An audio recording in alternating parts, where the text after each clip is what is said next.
Hi, welcome to the Market Alert for Wednesday, the 8th of June 2016. So yesterday, as I said in the Market Alert, Tuesdays can be a funny day, and it certainly was. We had the market trailing down 50 points. It was quiet in the pre-market session there. You can see that the market barely moving 50 points. And this is not uncommon after Yellen has actually spoken, and you'll find this next week as well on Thursday, unless of course she does increase interest rates, then it will be carnage on the Thursday. But if she is undecided and leaves rates unchanged, then you could expect this on Thursday. It's a week on Thursday as well. It's just the market digesting and trying to forecast what's likely to happen, and eventually it will give way. But this is a classic yesterday, the market moving higher. And of course we have this major psychological level of 18,000, which if you go back to earlier market alerts when we're trading around this age, you will have heard me mention that this is really is a super psychological level. And you can see yesterday how the market kept coming up to this level but just couldn't get through. There was no news to drive the market through. So eventually it had to give way, and we see the market move lower. So we started off with a buy signal, and you can see from the black dots that this was a losing trade, but fortunately this loss was reduced as the sell signal came in and cut this down in half from 20 points to 10 points, because that's how we have the market set up, so that if you have a look at the indicators, I'll just get the right one, trade markup, we mark up both and we follow what the market's actually doing, what it's actually showing us. If we go long and then we're given the sell signal, we'll switch the trade. This cuts the losses, and then we're letting the market tell us what to do as opposed to having an opinion. So we see the market then do this sideways after being filled. We'll just put this one back in, and then you can see how the market came, took a look a bit later on, just stopping out the trade there for a 16-point loss.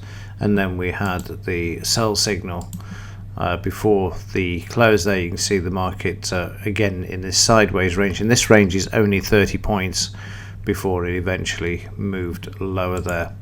But as I said to you yesterday, I wouldn't be trading in the afternoon session. I managed to get out of this one at break even as the market just traded sideways before then leaving for the day. And then in the evening, of course, we've got this sell here. In the daily chart, the market is sideways. I moved a little higher, but is really struggling, and that's because there's not enough news to drive the market at the moment. The volatility and the ranges you've just seen is very, very low, and again the reason for that, as I keep mentioning, it's becoming like a long playing record, but it's because the market's waiting for Yellen a week today. A week today is D-Day for the market. We'll see whether Yellen raises rates or not.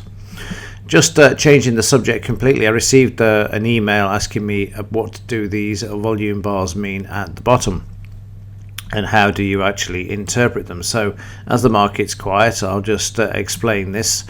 The vertical bars at the bottom window here show the number of ticks in conventional trading. In normal trading, although there doesn't seem to be any normal trading anymore. Anyway, let's try again.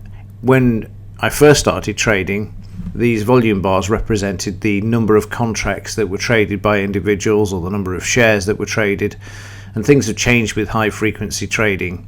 But in this situation here, we also have contract volume, and then in live trading we have tick volume, and the ticks, that is the change in price that you see in here. You can see the price is actually changing each tick. This is now collected and then represented as the volume. In the earlier days, it used to be the number of contracts, but now it's the change in tick, and it's not too dissimilar actually, because obviously each tick is either the buying or selling of an instrument. So it does reflect it, and it's better than having nothing, but it's not completely the same. But we do get a good idea of what's actually going on.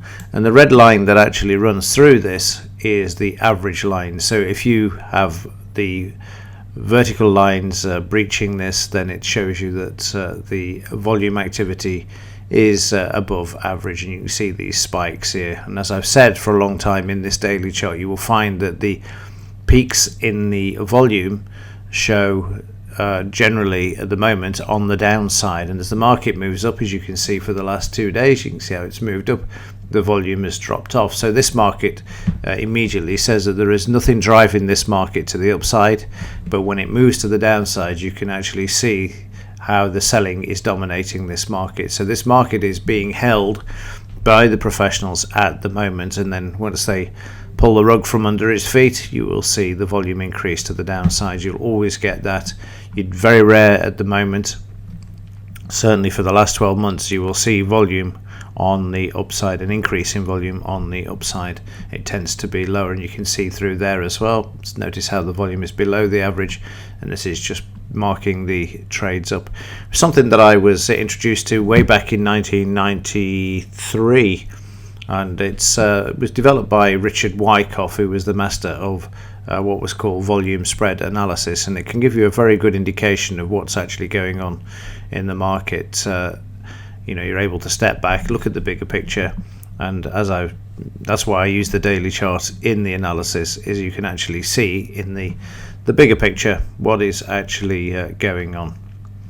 So hopefully that answers the question, but I will have a look around. I'm sure there's some videos somewhere that I recorded years and years ago that actually go into this in more detail, but basically it's the fuel that drives the market. We can actually see in how much energy is being produced and whether there is manipulation going on, and it's self-evident these days. Certainly from 2008, the whole of the market is rigged and manipulated, and the volume just backs up that analysis as well. In today's news, we've got the usual crude oil inventories out at 3 p.m. That's the high impact news item. This is forecast to show an increase in supply, and the JOLTS job openings, they're also out as well, but that's a medium impact. It's the 3:31 which is the important one for today, and hopefully this will bring a bit more volatility and things will revert back to what we would consider normal, given the waiting game that we're actually experiencing at the moment, waiting for Yellen to have the FOMC meeting and make a decision on whether she's going to raise rates or not. I suspect she won't do anything, and she's damned if she does and damned if she doesn't, frankly, because let's face it, their credibility is shot, and it will be even more shot when she doesn't raise rates. It'll just say that she doesn't know what she's doing.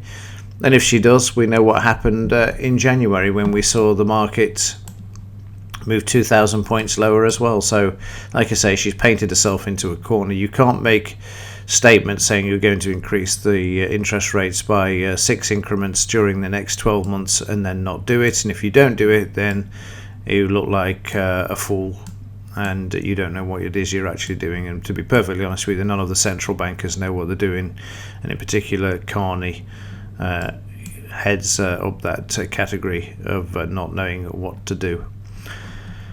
Right, let's have a quick look at the implied volatility. This is also increased. There's an interesting picture again developing. You can see this horizontal line in the historic, that's the blue line, and the yellow line, and that's for those of you that are new, this is an inverse relationship. This shows the amount of risk in the market at the moment, and if this is low, it means the underlying market is going to explode, which it will do a week after Yellen's comments a week today, because that's what it always does. I discovered this in 1993. It's never failed yet, and I don't expect it to either. When the implied and historic volatility is down at these sort of levels, down in the 10% area, the underlying market will always make an explosive move, and it's inversely related to this chart, which means that the market will actually move to the downside, and it will move sharply and fast as well. So again, I can't give you the date or time, but on this occasion we have a pretty good idea, because again, the market's just waiting for that FOMC decision a week today. Right, that's it for today. Let's hope today is a better day. Yesterday not so good, but then I did warn that it could be like that because of Yellen's comments the day before as the market digested what she had to say, but hopefully things will be back to normal today, and at least yesterday there was only small losses as well. Right, that's it. I will see you in tomorrow's edition of the Market Alert. Thanks for watching. See you in the next one.